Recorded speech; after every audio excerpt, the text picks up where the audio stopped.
ఎట్లా ఉంటుంది పరిస్థితి ఇక్కడ? ఎట్లాంటి అభివృద్ధి జరిగింది? ఎట్లా ఉంటుంది? ఎవరు ఇక్కడ జెండా ఎగరబోయే వ్యక్తులు? ఈటెల రాజేంద్ర. ఖచ్చితంగా. అది ఇక్కడ ఇవ్వాలని అడిగినా ఈటెల రాజేంద్ర సార్ పేరు చెప్తున్నారు. ఎందుకట్లా? అంటే సార్ చేసిన మంచి పనులు ఉన్నాయి కాబట్టి సార్ అంటే నమ్మకం చాలా. ఇప్పుడు ఏదో నాకు పని చేయలేదు, అభివృద్ధి చేయలేదు అని టీవీలలో టీఆర్ఎస్ అందరూ అంటున్నారు కదా. అంతే వాళ్ళు చెప్పేటండి నమ్మకం. లీడర్లు ఇంతమంది నాయకులు, ఇప్పుడు కమలాపూర్, జమ్మికుంట, హుజరాబాద్ ఇంతమంది నాయకులు, వీళ్ళందరూ టికెట్లు ఇచ్చి డబ్బులు ఇచ్చి సార్కి గెలిపించారు కదా. మరి వీళ్ళందరూ మోసం చేశారు కదా. ఇప్పుడు మీకు ఊరు సర్పంచ్ ఉన్నాడు, ఎంపీటీసీ ఉన్నాడు, ఆయన చెప్తే మీరు టీఆర్ఎస్కి ఏమంటే కదా? ఎవరి చెప్పినా ఖచ్చితంగా తప్పకుండా. ఇప్పుడు టీఆర్ఎస్ ప్రభుత్వం కూడా చాలా అభివృద్ధి పనులు చేసింది కదా. టీఆర్ఎస్ ప్రభుత్వం ఉండే కదా. మీరు ఎడ్యుకేటెడ్ కనబడుతుంది, పెన్ ఉంది మీకు, అన్నీ ఉన్నాయి, ఎడ్యుకేటెడ్.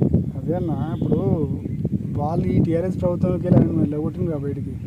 వెళ్ళగొట్టిన కాబట్టి ఖచ్చితంగా ఆయన చేసిన అది చూత టీఆర్ఎస్ ఉండేలా చేసిండు. కాకపోతే ఇప్పుడు బయటికి పోయిండు కాబట్టి ఖచ్చితంగా మళ్ళీ ఈయన వైపే ఉంటుంది అంతా. తప్పకుండా. అంటే ఇప్పుడు ఇప్పుడు మీ వంగపల్లికి కమలాపూర్కు మీ సంబంధం దగ్గర వ్యక్తి మన వ్యక్తి అన్న ఉద్దేశంతోనా? లేదు, దేశవ్యాప్తంగా చూతా ఈటెల రాజేంద్ర అంటే చాలా గౌరవమైన వ్యక్తి, అందరికి పనిచేసిన వ్యక్తి, అంటే గౌరవ వ్యక్తి. అంటే మీకు ఏమన్నా అభివృద్ధి పని చేసిన? చాలా. మండలంలో ఉన్న ప్రతి పనికి మాకు అంటే ఎట్లా ఊర్లలో మంచి నాయకులంతా మారిపోయారు కదా. టీఆర్ఎస్ వాళ్ళు పైసలు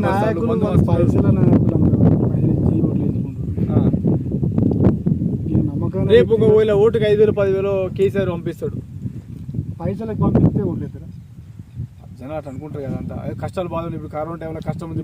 వాళ్ళు చేసిందంత ఏంటంటే ఒక దిక్కు చేస్తుండే, కానీ ఇప్పుడు ఎట్లయితే విడగొట్టి పంపించినా కానీ అతను వైపే ఈ రాజకీయం అంతా ఈ నియోజకవర్గంలో నువ్వు ఏ రకంగా చేసినా కానీ ఆయన వైపు ఉంటుంది. ఈసారి కమలాపూర్లో ఖచ్చితంగా ఈటెల రాజేంద్ర జెండా ఎగరబోతుంది. పక్క ఏంటిదన్నా అన్న సార్ గుర్తు? బీజేపీ కదా.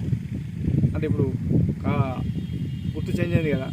అంటే ఈ జనాలు అందరికీ తెలిసిపోయిందా? తెలిసిపోయింది ఆటోమేటిక్గా. ఓకే అన్న, థ్యాంక్స్ అన్న. ఏ పేరు అన్న మీ పేరు? రాజు. ఓకే, మంచిదన్న.